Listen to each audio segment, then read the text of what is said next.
नमस्कार साथियों, आज हम एक बहुत ही महत्वपूर्ण मुद्दे पर बात करने की कोशिश करेंगे।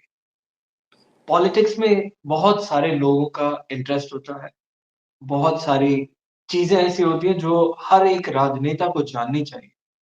बहुत सारी चीज़ें ऐसी होती हैं जो आपको सीखने को हर जगह से मिल जाती है और सबसे अच्छा सीखने का जो ज़रिया है, वो है उन लोगों के पास से जानकारी प्राप्त करना, जिन लोगों ने इस विषय के अंदर बहुत सारा कम्युनिकेशन किया है, बहुत सारे लोगों से संवाद किया है।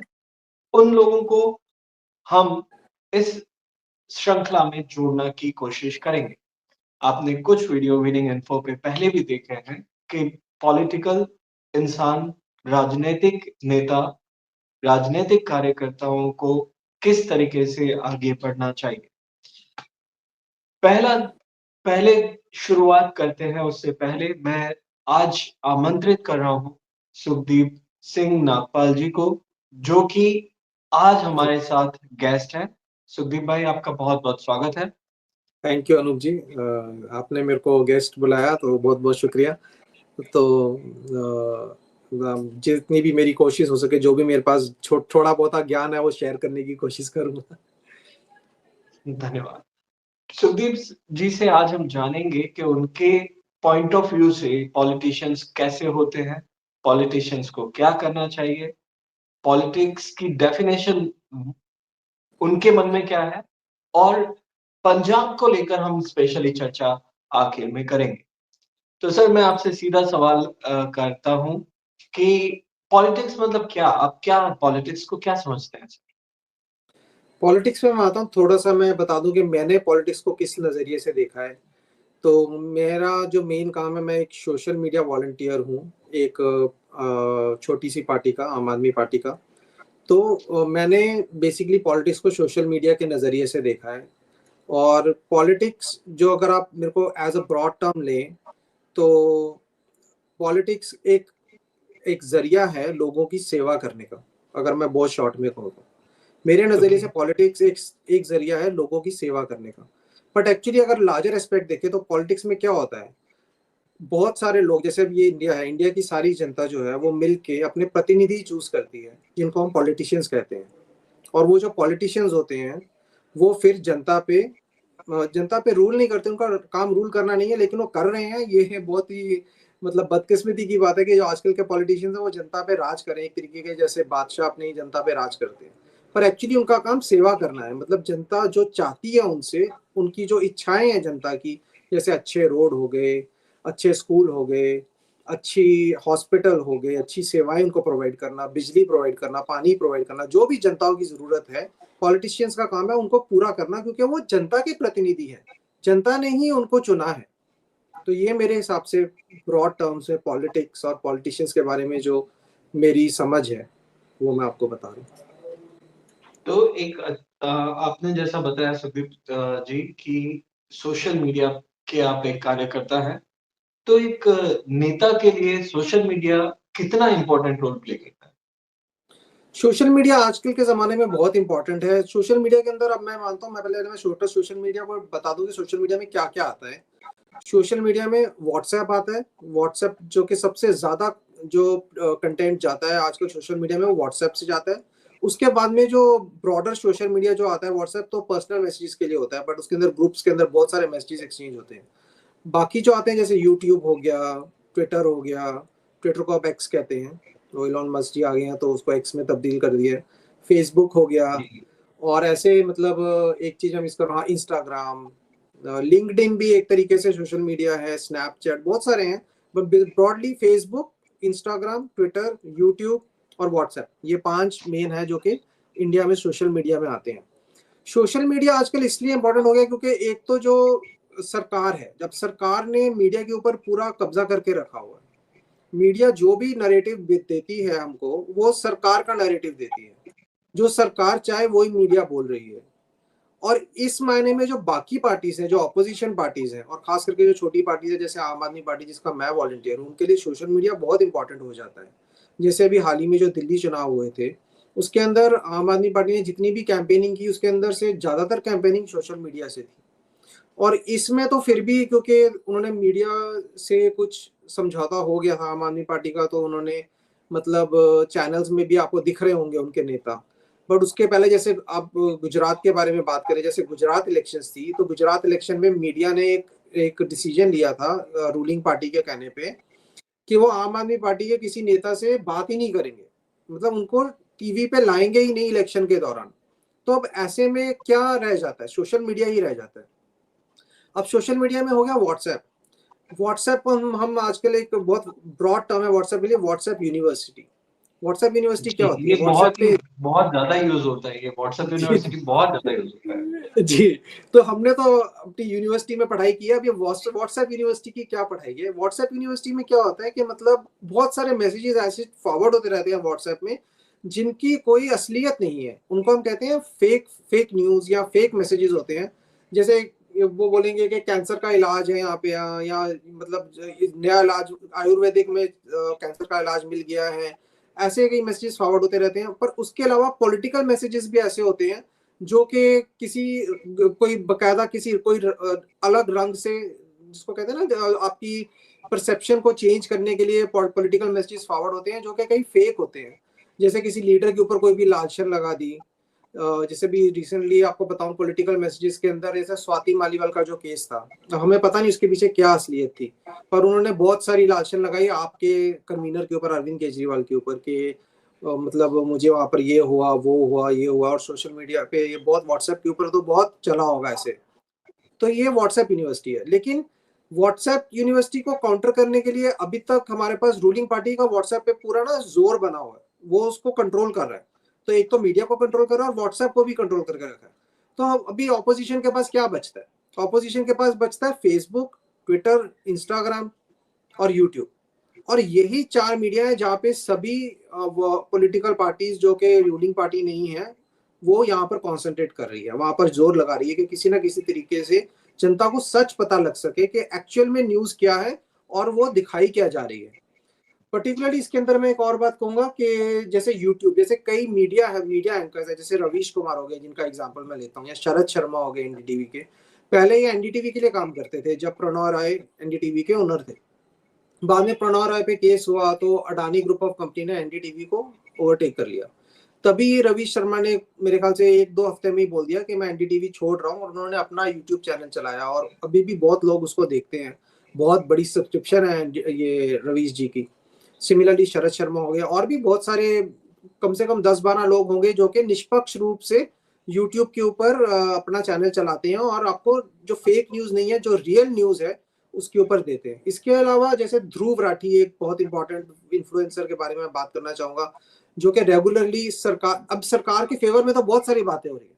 तो मैं ये नहीं कह रहा हूँ कि जो ध्रुव राठी बोल रहे हैं वो सब राइट है।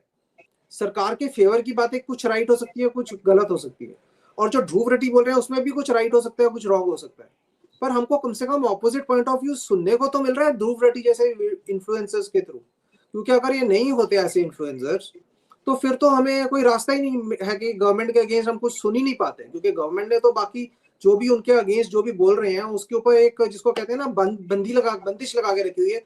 कोई बोलता है तो उसको खतरा हो जाता है कि मेरे को जेल में डाल देंगे, या मेरे ऊपर एफआईआर कर देंगे। कम से कम केस तो लड़ना ही पड़ेगा। जैसे रिसेंटली पहलगाम अटैक के टाइम के ऊपर ये जो हमारी नेहा सिंह राठौड़ जो यूपी की सिंगर हैं, फोक सिंगर हैं, उनके ऊपर उन्होंने एफआईआर लगा दी। एक और फेमस यूट्यूबर है, उनके ऊपर भी उन्होंने एफआईआर लगा दी। तो इसलिए सोशल मीडिया आजकल के जो पॉलिटिक्स के हिसाब का जो जमाना है, उसके लिए सोशल मीडिया मेरे हिसाब से बहुत जरूरी बन जाता है। सही बात है। मतलब आपके हिसाब से मैं अगर इसको एक लाइन में बात करूं तो किसी भी पॉलिटिशियंस के लिए अपनी जो आइडियोलॉजी है, अपनी जो थॉट है, अपने जो विचार हैं, वो लोगों तक पहुंचाने के लिए सोशल मीडिया का उपयोग करना बहुत ही इम्पोर्टेंट।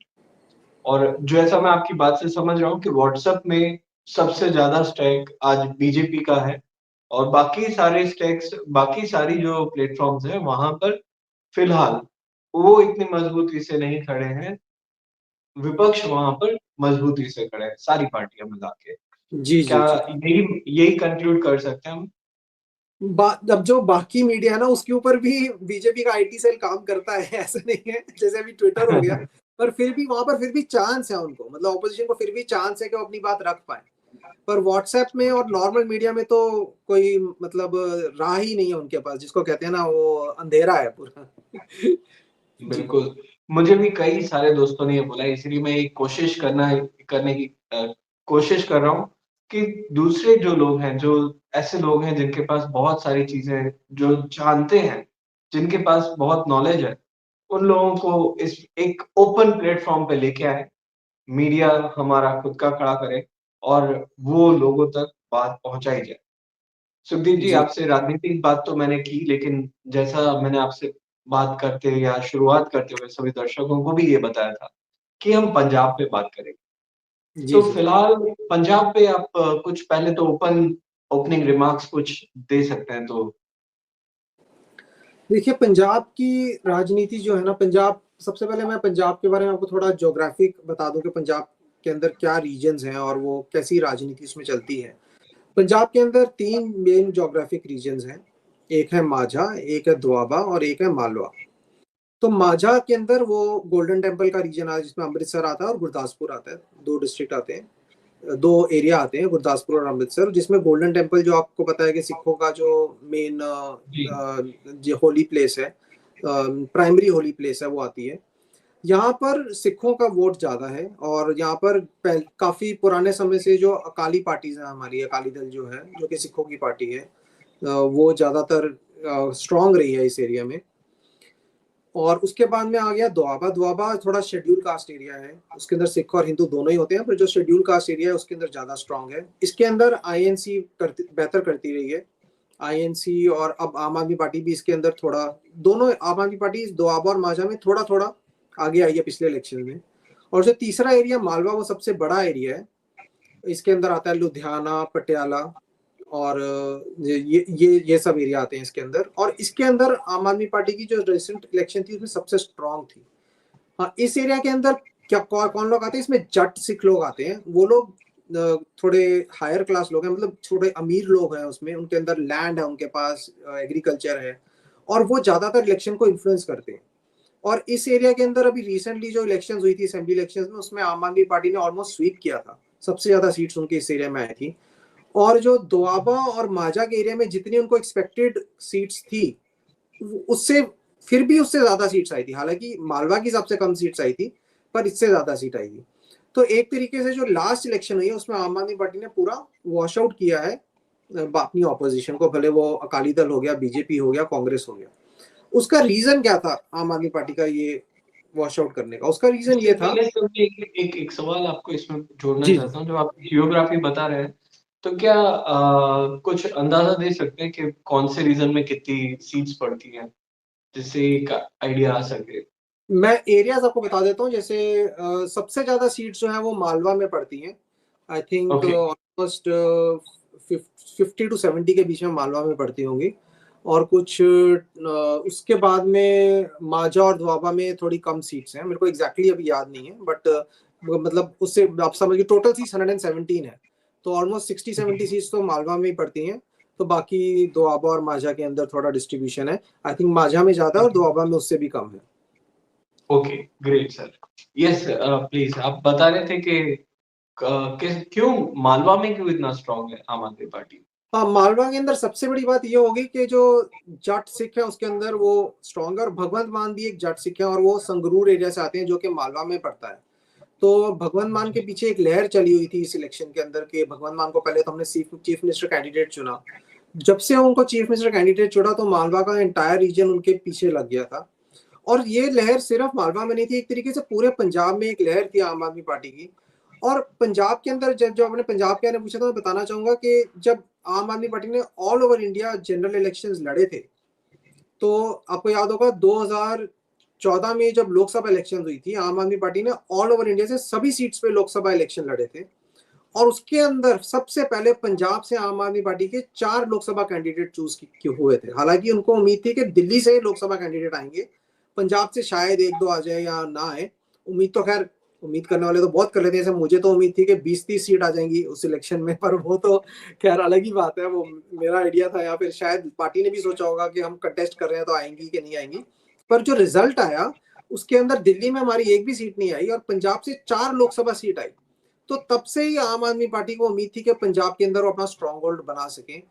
2017 की लोकसभा असेंबली इलेक्शंस थी जो पंजाब में, उसमें आम आदमी पार्टी को बहुत उम्मीद थी कि वो जीत जाएंगे और अपनी सरकार बना पाएंगे। पर एंड में कुछ ऐसे इंसिडेंट्स हो गए उसके अंदर, जैसे नवजोत सिद्धू को लेके बहुत बड़ी प्रॉब्लम हो गई थी। पहले वो आम आदमी पार्टी में आने वाले थे कि कांग्रेस में जाने वाले थे, पता नहीं था। तो उसके अंदर वो एंड में पूरा इलेक्शन शिफ्ट हो गया और कांग्रेस वो इलेक्शन जीत गई थी।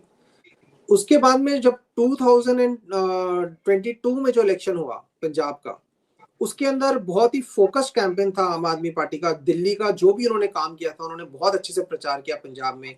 और जो पुराना उनके पास में सारे जो वोटर्स थे, जैसे कि पहले 4 लोकसभा सीट मिली, फिर 2017 में भी अच्छी सीट्स मिली थी आम आदमी पार्टी को, कुछ 23-25 सीट्स मिली थी आम आदमी पार्टी को 2017 में, जहां तक मुझे याद है। तो ये बिल्डअप होता रहा एक तरीके से, जैसे हमको भी एक जगह पे अपना स्ट्रॉन्ग होल्ड बनाना है या सरकार बनानी है, तो एक इलेक्शन उसके लिए काफी नहीं है। जैसे आपको भी पता होगा, गुजरात में अभी हमने 6 सीटें जीती है। तो हो सकता है कि नेक्स्ट या नेक्स्ट टू नेक्स्ट इलेक्शन के अंदर हम गुजरात के अंदर आम आदमी पार्टी शायद, मैं इसलिए आम आदमी पार्टी का ज्यादा पूछ रहा हूँ क्योंकि मुझे पता ही है वैसे तो निष्पक्ष है, पर मैं वॉलंटियर हूँ, तो मैं उस हिसाब हाँ, से थोड़ा। बिल्कुल, बिल्कुल। वही हाँ, बिल्कुल मैं पर समझ सकता हूँ। हाँ, तो कांग्रेस और आम आदमी पार्टी का मेन, पंजाब में आम आदमी पार्टी के आने के पहले कांग्रेस और बीजेपी की सरकार असेंबली इलेक्शंस में बारी बारी आती रही है। तो मतलब एंटी इनकम्बेंसी काफी हाई होता है पंजाब में। अब जो आने वाली इलेक्शन है उसके अंदर लोगों को लगता है कि मतलब आम आदमी पार्टी और कांग्रेस के बीच में फाइट होगी। बट मैं जो सोशल मीडिया के अंदर मैं एक स्पेस चला रहा हूँ, रंगला पंजाब स्पेस, आपका रेडियो एक बहुत फेमस प्लेटफॉर्म है एनआरआईज का, उसके अंदर अब इंडियंस भी शामिल किए गए हैं और मैं एक रंगला पंजाब स्पेस चलाता हूँ आपका रेडियो के लिए, जिससे मैं पंजाब की पल्स को थोड़ा समझ पा रहा हूँ। और ग्राउंड वॉलंटियर से काफी मेरा कांटेक्ट है पंजाब में। तो उसके अंदर ये है कि उनको ये लग रहा है कि जो नेक्स्ट इलेक्शन होगी हमारी पंजाब के अंदर, आने वाली असेंबली इलेक्शन होगी 2027 में, उसके अंदर कांग्रेस और आम आदमी पार्टी की फाइट नहीं होगी, बल्कि शायद बीजेपी और अकाली के मिल के उनकी अलायंस होगी और आम आदमी पार्टी को इन दोनों के अगेंस्ट फाइट करना पड़ेगा।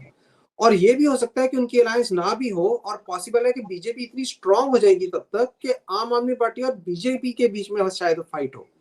इतना मतलब ये शायद सबको नहीं पता है जो मैं आपको आज बता रहा हूँ, पर ऐसी स्थिति मेरे को कई जगह से सुनने में आई है। अब बहुत ही मतलब बीजेपी पंजाब में स्ट्रांग हो, ये एक जी बहुत जी। ऐसी बात है कि जो कभी उनको वहां पर नहीं मिला। केरला हो और पंजाब, ये दो ऐसी जी जी, जगह जहां पर कभी उन्हें सफलता प्राप्त नहीं हुई है। कह नहीं पर सकते आप क्योंकि बोल रहे पहले हैं तो बीजेपी ये भी कहती है कि वो आप बोल तमिलनाडु रहे में हैं तो भी मैं इस स्ट्रांग चीज है। को मान लेता हूँ, बट मुझे हम जैसे आगे की ओर बढ़ रहे हैं तो मुझे 2-3 ऐसे सवाल आपसे जरूर जानना है। अ, पहला सवाल तो आपसे मुझे ये जानना है कि आपको क्या मोटिवेट करता है कि एक पॉलिटिकल पार्टी के लिए आप इतना सारा समय, इतनी सारी शक्ति, इतनी सारी एनर्जी दे रहे हैं? मुझे आपका जो पब्लिक, मैं आपकी अगर आइडियोलॉजी डिफाइन करूं तो आपने शुरू से जनता के लिए काम किया है। तो मैंने उसके लिए एक वर्ड बनाया है, वो अभी तक मैं एक्चुअली हमारे नेशनल कन्वीनर से भी शेयर करना चाहता हूँ कुछ जो मैंने एक ये वर्ड बनाया उसके लिए। अगर वो मुझसे मिलें कभी तो मैं करूँगा, लेकिन वो तो बहुत दूर की बात है क्योंकि मैं कभी किसी सीनियर लीडर से भी नहीं मिला क्या आज तक पता पार्टी। आपका आपका ये आपकी आपके साथ जो मेरी चर्चा है, उससे सर देख लें। मतलब ठीक उससे है, हो सकता है, उम्मीद है। अरविंद केजरीवाल जी खुद देख सकते हैं, ऐसा कुछ नहीं है। तो ये मैंने यूट्यूब ऑन ओपन प्लेटफ़ॉर्म पे रहेगा, तो जी जी, बेशक कोई भी ठीक देख है, सकता पर है। अगर ऐसा हुआ तो मैं आपको मिठाई का डब्बा भेजूंगा जरूर अनूप जी। अरे! जी, जी, तो जी। हाँ, तो मैं क्या, आप कंटिन्यू करिए सर, क्या कह रहे थे? जी जी, मैं ये कह रहा था कि जैसे अभी आम आदमी पार्टी एक ऐसी पार्टी है जो कि जनता के लिए काम करती है, और मैं ये चाहता हूं कि आम आदमी पार्टी जनता को बल दे। उसके लिए मैंने एक वर्ड बनाया है, जनबल, जो कि शायद आम आदमी पार्टी को अपनी आइडियोलॉजी बनाना चाहिए, कि वो जनता को इतनी ताकत दे कि जनता क्वेश्चन कर सके कि ब्यूरोक्रेसी से और पॉलिटिशियन से कि हमारा काम क्यों नहीं हो रहा। इसके ऊपर एक हमारा एक प्रोजेक्ट है जो हम बना रहे हैं। तो अगर ऐसा हो सके ना कि अगर आम आदमी पार्टी ये जन, चूंकि जब आम आदमी पार्टी ने शुरू किया था तो आपको याद है उन्होंने बोला था कि हम स्वराज लाएंगे और ये लाएंगे। स्वराज एक जी, अच्छा टर्म नहीं है क्योंकि वो बहुत ब्रॉड टर्म है और उसके अंदर अगर हम बोलेंगे तो बहुत सारे अलग अलग मीनिंग निकलते हैं उसके। फिर ऑपोजिशन बोलती है आप पहले पार्टी में स्वराज लाइए, तो वो स्वराज की टर्म की जगह एक जनबल करके टर्म है जो मैंने निकाला है, कि उसके अंदर क्या हो कि आप जनता को थोड़ा सा एक क्या कहते हैं ना, एक हिम्मत दे दीजिए कि वो क्वेश्चन कर सकें कि पार्टी के मिनिस्टर्स या एमएलए काम क्यों नहीं कर रहे, जो ब्यूरोक्रेसी है वो काम क्यों नहीं कर रही। ऐसा एक सिस्टम होना चाहिए पार्टी के अंदर कि जब जिस खास करके जिस स्टेट में आपकी सरकार है उस स्टेट के अंदर जनता को एक सिस्टम बनाना चाहिए, जैसे कि एक ऐप हो गई जिसके अंदर वो बोल सके कि भाई ये वाली मेरी ये रोड है मेरे मोहल्ले में, ये इसके अंदर पॉट होल्स है, इसके अंदर खड्डे हैं, इसको ठीक करो। और उनको एक टिकट मिल जाए और उसके बाद में वो टिकट के बाद में उनको एक जरिया मिल जाए कि वो इतनी देर में वो टिकट रिजॉल्व हो जाएगी, और नहीं होगी तो उसका सेकंड नेक्स्ट एस्केलेशन हो जाए। ऐसा कुछ सिस्टम होना चाहिए जो हम थोड़ा काम करें इसके ऊपर। तो आई थिंक ये एक वे फॉरवर्ड है जिससे मेरा आम आदमी। सवाल सर ये है कि आप इतनी सारी मेहनत कर क्यों रहे हैं? क्यों आपको आम आदमी पार्टी के लिए काम करना इतना जी जरूरी बिल्कुल, ये बहुत अच्छा क्वेश्चन है। देखिए, आम आदमी पार्टी अकेली ऐसी पार्टी है जो कि जनता के लिए काम करती है, भले वो फ्री इलेक्ट्रिसिटी प्रोवाइड करना हो गया, भले वो फ्री पानी प्रोवाइड करना हो गया गरीबों के लिए, भले वो स्कूल। अभी देखिए दिल्ली में अंदर 10 साल के अंदर आम आदमी पार्टी ने एक ऐसा काम किया है जो कि पूरी देश में कहीं नहीं हुआ। मैं थोड़ा सा इसमें टाइम लूंगा इस क्वेश्चन के अंदर। अभी आपको क्या लगता है कि डोनाल्ड ट्रंप अमेरिका में इलेक्शंस क्यों जीत गए? डोनाल्ड ट्रंप अमेरिका में इलेक्शन इसलिए जीत गए क्योंकि वो जो गोली थी ना उनको कान को टच होकर चली गई। इसके अंदर आपका एक और क्वेश्चन था जो आपने मेरे को बताया था कि मुद्दा जो होता है, अब ये मुद्दा था पूरी इलेक्शन का, एक्चुअली किसी को पता नहीं है, हिडन मुद्दा था। ऐसे ही एक इलेक्शन हुई थी हमारी जब पंजाब के अंदर 1984 में जब इंदिरा गांधी का हुआ था, उसके बाद में राजीव गांधी को चुना गया था। तो उसमें मुद्दा ही सारा ये हो गया था कि इंदिरा गांधी को मारा तो हमको राजीव गांधी को उनको इलेक्शन में जिताना है। तो ऐसे कई बार मुद्दा बन जाता है। पर आम आदमी पार्टी जो है ना वो एक ऐसी पार्टी है जो कि मुद्दों पे काम करती है और लगातार काम करती है। अब जैसे दिल्ली में उन्होंने क्या किया है 10 साल में, वो 18 लाख स्टूडेंट्स को वर्ल्ड क्लास फ्री एजुकेशन दे रहे हैं। मतलब ये एक छोटी बात नहीं है। मतलब 18 लाख स्टूडेंट्स को ना कि सिर्फ एजुकेशन दे रहे हैं बल्कि वर्ल्ड क्लास फ्री एजुकेशन दे रहे हैं। और आम आदमी पार्टी गवर्नमेंट आने के पहले एक भी बच्चे को वर्ल्ड क्लास फ्री एजुकेशन नहीं मिल रही थी। ये सिर्फ एक कैटेगरी है जिसमें उन्होंने काम किया है। वैसे ही मोहल्ला क्लिनिक हो गए, मतलब कितने ही लोगों का उसमें फ्री इलाज हुआ है, मतलब लाखों करोड़ों लोगों का फ्री इलाज हुआ है। करोड़ों तो नहीं, चलो लाखों। दिल्ली की पॉपुलेशन करोड़ में है, तो सभी लोगों ने कहीं ना कहीं वो आम आदमी पार्टी का 10 साल के अंदर इस्तेमाल किया होगा वो मोहल्ला क्लिनिक का। तो ये जो पीपल सेंट्रिक चीजें करती है आम आदमी पार्टी। देखिए जो बाकी पार्टी है ना, कांग्रेस को भी मैं इसमें इंक्लूड करता हूँ, कांग्रेस और बीजेपी, ये अमीर लोगों के बेनिफिट के लिए काम करती है। जैसे अभी अडानी अंबानी हो गया, अरविंद केजरीवाल के मुंह से भी आपने कई बार सुना होगा, उनके कितने करोड़ के लोन माफ कर दिए, उनके लिए बिजनेस इजी कर दिया। मतलब ऑक्शन नहीं कराया और डायरेक्टली उनको कोई डील दे दी कि आप यहाँ पर ये काम कर लो। तो ये सब चीजें सरकारें जितनी भी होती हैं वो टॉप डाउन अप्रोच है उनका। मतलब बिजनेसेस को क्या रास्ता इजी करो, उनके उनकी कमाई में बढ़ावा करो जिससे इकोनॉमी अच्छी हो। आम आदमी पार्टी चाहती है कि लोगों की जो डेली का खर्च है उसमें से लोग बचा सकें।